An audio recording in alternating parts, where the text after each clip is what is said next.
Dor no joelho. Andar se tornou um desafio. Subir escadas, um pesadelo. Condromalácia patelar? Fica comigo até o final desse vídeo e você vai entender um pouquinho.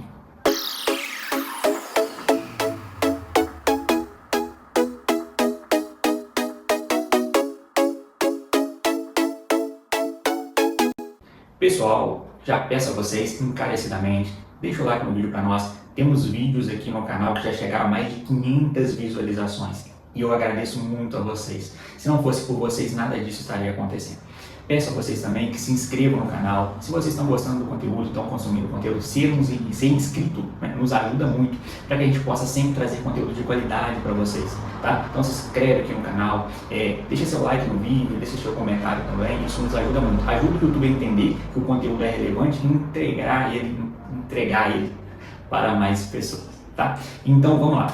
Meu objetivo aqui é explicar a vocês com relação à condromalácia patelar qual é o panorama que um profissional, educador físico que cuida de lesões, ele trabalha quando a gente recebe um aluno com condromalácia patelar, beleza? Com relação ao joelho, existem dois pontos em relação ao joelho que é muito importante para o tratamento da condromalácia patelar ou dependendo da dor que você tem no joelho.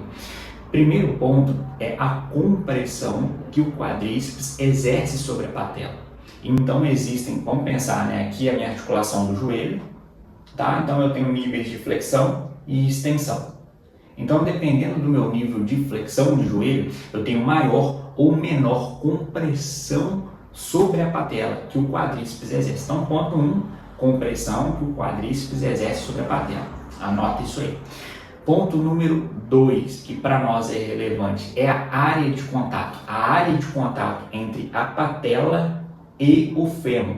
Então, quando eu tenho uma maior área de contato, eu tenho uma maior área para dissipação de carga, ou seja, menos dor, porque a área de dissipação da carga é maior.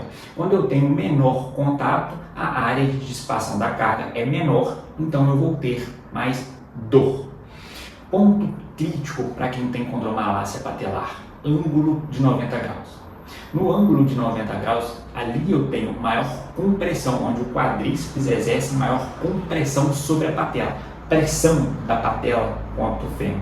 E no ângulo de 90 graus, eu ainda tenho pouca área de contato da patela com o fêmur. Então é um ângulo crítico. É um ângulo que, dependendo da avaliação que a gente faz com o aluno, você vai sentir dor, você vai sentir desconforto. Então esse é um ângulo crítico, é um ângulo que a gente não utiliza. O que a gente sabe? Que ângulos menores que 90 graus, eu tenho menor compressão do meu quadríceps sobre a patela. Então eu sei que algum nível de pressão que o quadríceps exerce sobre a patela é importante para que eu tenha uma estabilização.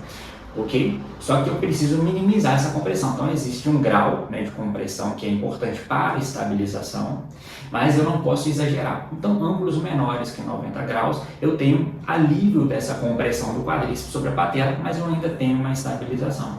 Só que eu ainda tenho uma menor área de contato. Ok, menor área de contato, mas menor compressão do meu quadríceps sobre a patela.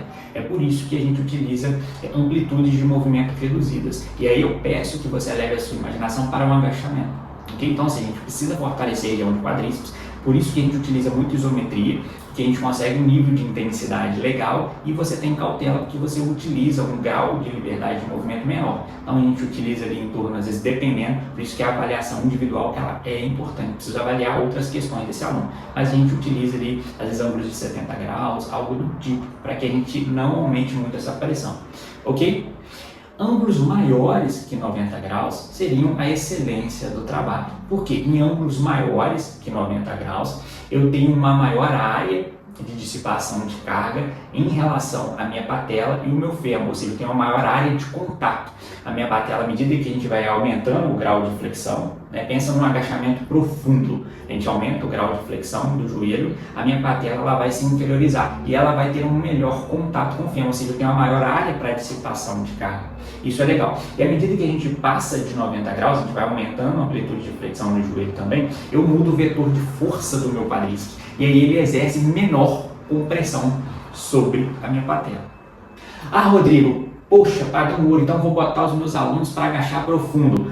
Cuidado!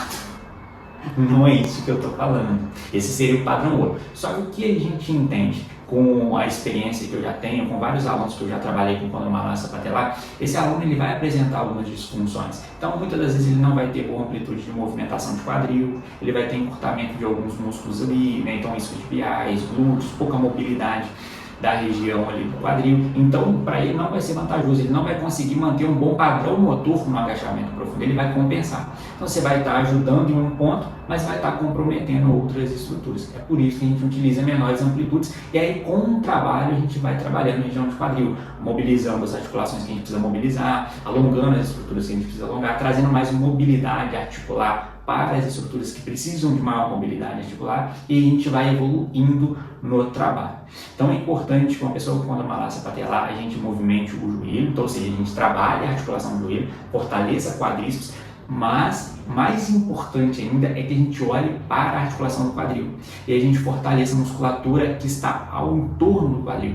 Então a gente tem referência como a região de glúteo, glúteo médio, isquiotibiais. Então existem vários exercícios que a gente pode fortalecer essa cadeia posterior, exercícios que a gente pode fortalecer a região de quadril. Então você tem elipsoso também, reto femoral, são músculos que a gente precisa fortalecer, que não necessariamente a gente vai precisar mexer com a articulação do joelho. Então a articulação do joelho, dependendo do grau de dor desse aluno, dependendo do tipo de desgaste que ele tem, a gente movimenta pouco, a gente fortalece, mas o volume de treino para a região do joelho vai ser sempre menor, dependendo da situação que o aluno apresenta. Ok? Fez sentido para você? Escreve nos comentários para mim, você que está assistindo esse vídeo, sente dor na região do joelho? Isso te incomoda? Escreve aqui, sinto dor. Eu vou saber que você viu esse vídeo até o final. E pode ser que eu entre em contato com você para te explicar alguns detalhes e tal, caso faça sentido com você.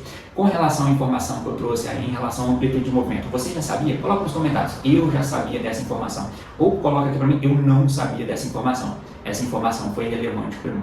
Caso você queira, caso você esteja sofrendo, a gente sabe que as mulheres têm maior incidência de condomalácia patelar devido a vários outros fatores, mas isso é para um outro vídeo, né, para que a gente possa comentar sobre. Mas caso você queira um treino, caso você queira entender um pouco mais, aprofundar um pouco mais e realmente resolver o seu problema, pode entrar em contato comigo que eu vou ter imenso prazer em te ajudar. Lá no meu Instagram é Rodrigo Bahia, eu também passo alguns conteúdos do tipo, então pode me mandar mensagem por lá e a gente vai trocando aquela ideia, tá? Beijo grande, abraço grande, não deixe de curtir esse vídeo, não deixe de compartilhar com os amigos, tenho certeza que fez sentido para você. E até o próximo vídeo. Abraço grande!